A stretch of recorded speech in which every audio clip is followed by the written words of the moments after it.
to Maths with RP. In this session, we are going to explore mathematical concept of quadratic equations using GeoGebra. So this session is an independent session where we are going to do explorations using GeoGebra. But before that, I want you to understand how we get the quadratic formula, and then we will explore it using GeoGebra. So you know that any quadratic polynomial is of the form ax square plus bx plus c, and if I equate it to 0, then it is called as a quadratic equation. So we are exploring quadratic equations. Let us look at ax square plus bx plus c equal to 0. Now I am going to multiply this equation by 4a. Multiply by 4a. You will understand why I am doing it. Then I will get 4a square x square plus 4abx plus 4ac equal to 0. Now, this 4a square x square can be written as 2ax the whole square. This 4abx can be written as 2 into 2ab, 2ax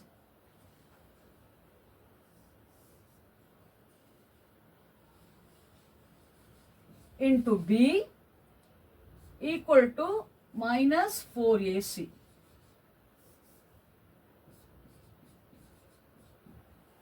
Okay, now this is of the form a square plus 2ab.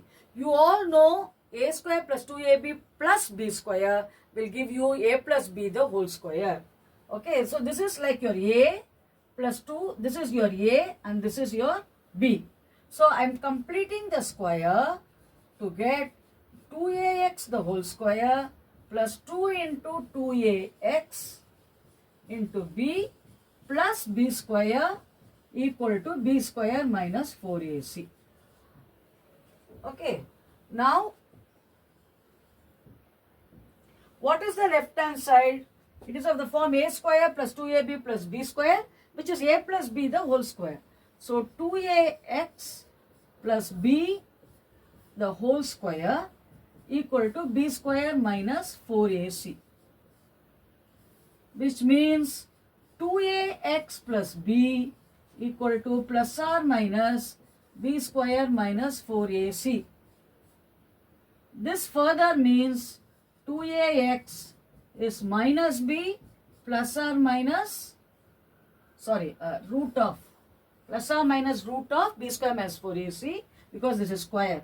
Now 2ax is equal to, I am taking this plus b to the right hand side, minus b plus or minus root of b square minus 4ac, or x is equal to minus b plus or minus root of b square minus 4ac by 2a. This formula is called as quadratic formula. See, we can either solve a quadratic equation by two methods. Quadratic equations can be solved by two methods. One, by splitting the middle term.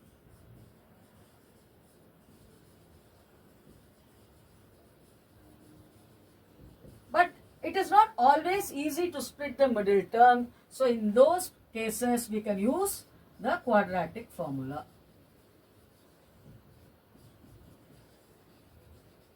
What is the quadratic formula? X is equal to minus b plus or minus root of b square minus 4ac by 2a. So this is the quadratic formula. So where you can split the middle term, that is the easiest way for solving a quadratic equation. Wherever it is difficult to split the middle term, we have derived the earlier quadratic formula, and now you can use the quadratic formula. Okay. Now this is x is minus b plus or minus root of b square minus 4ac by 2a. Okay. Now look at b square minus 4ac. This is called as discriminant. This is called as a discriminant of the quadratic.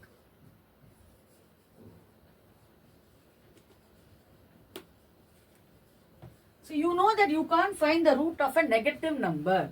So if b square minus 4ac is less than 0, what will happen to x? X will be imaginary, or the quadratic has no real roots. Quadratic has no real roots. What do you mean by no real roots? Its roots are not real numbers. Okay.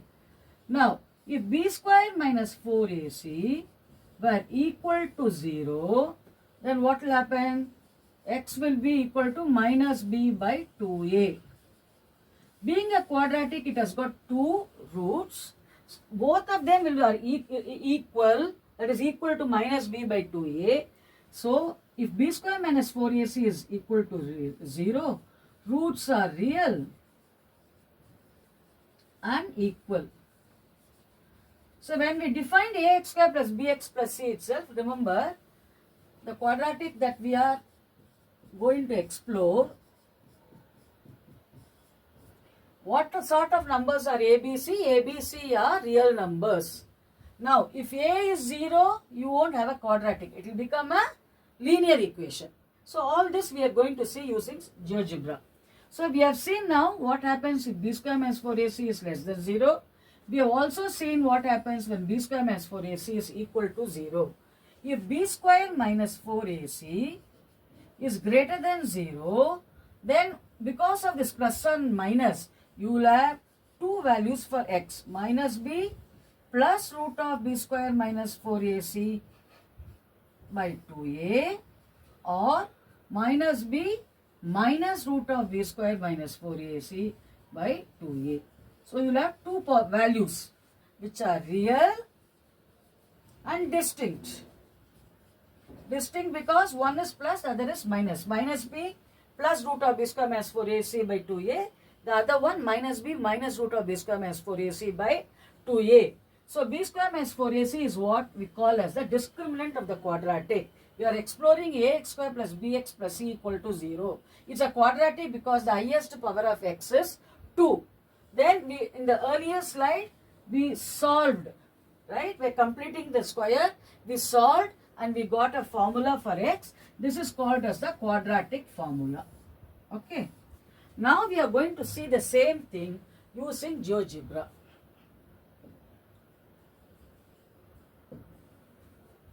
This is the GeoGebra screen. Okay. Now we are going to explore ax square plus bx plus c for different values of a, b and c. So I want to keep changing the values of a, b and c. Whenever I want to change a particular value, GeoGebra has a feature which is called a slider. Okay, so I'm going to introduce a slider. Okay, this is the first slider, A. Then I'm going to introduce another slider.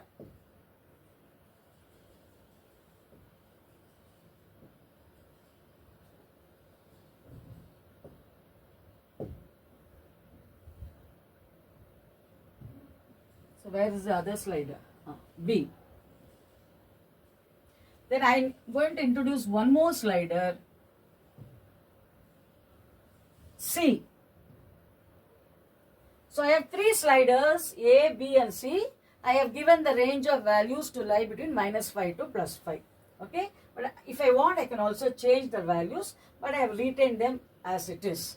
Now in the input box, I'm going to type ax square plus bx plus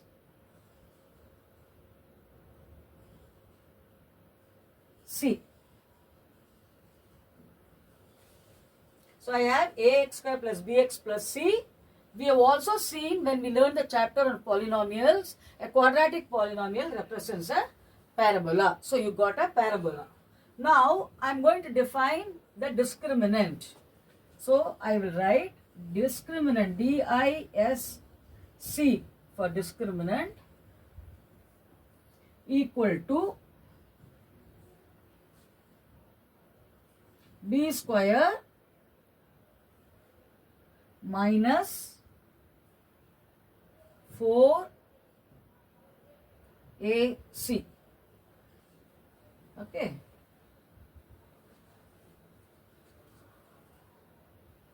So what do you observe? The discriminant is negative. So when we were learning about quadratic equations, what did we discuss? If d, which is equal to b square minus 4ac, is negative, and since the quadratic formula is minus x plus plus or minus root of b square minus 4ac by 2a, we know that b square minus 4ac lies within a root, right? So if b square minus 4ac is negative, we cannot find the square root of a negative number. So what sort of roots will the quadratic equation have? It will have imaginary roots. It will have no real roots. How is this reflected in the graph? It does not touch the x-axis. We have also studied when we were doing polynomials and explored using GeoGebra. If a polynomial has roots, then what do you mean by the roots? It is our zeros. They are the values where the graph actually intersects the x-axis. Now, what is the advantage of using this, GeoGebra? Now I can keep changing the value of a, right? Let me take the move tool, and I keep changing the value of a.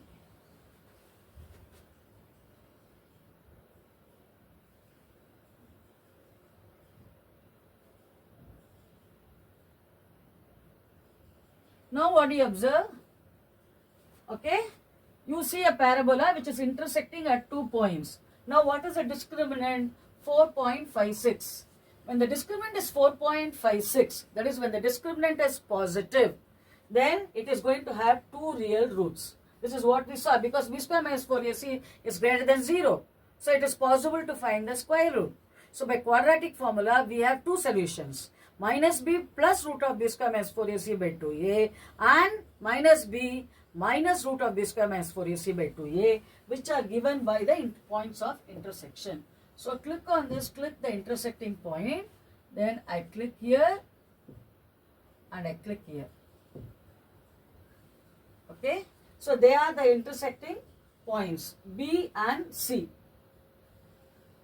B is minus 0.88, 0, because they are points of the x-axis. C is minus 0.31, 0. So they are the roots, they are the zeros of the polynomial, and they are the solutions of the quadratic equation. So if I can vary now.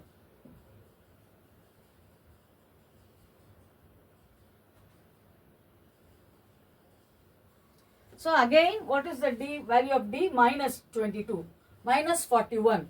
Then what happens? It does not intersect the x-axis. So what sort of roots will it have?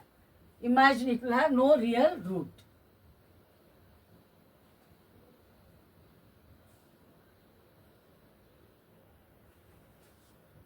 Now what do you observe? The parabola is downward. The discriminant is positive. So it has got two real roots B and C. Why is it downward? When is it downward? This also we have discussed in polynomials under on the topic on polynomials, when a is less than 0. So when a is negative, you can see that the parabola is downward.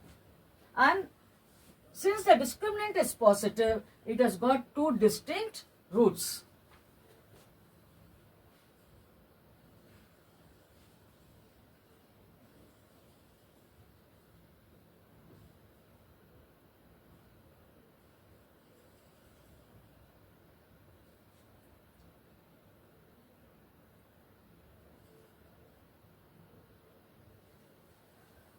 Now again the discriminant is negative. Okay, it keeps changing. As I keep changing the values of a, b, you can see how the parabola keeps changing.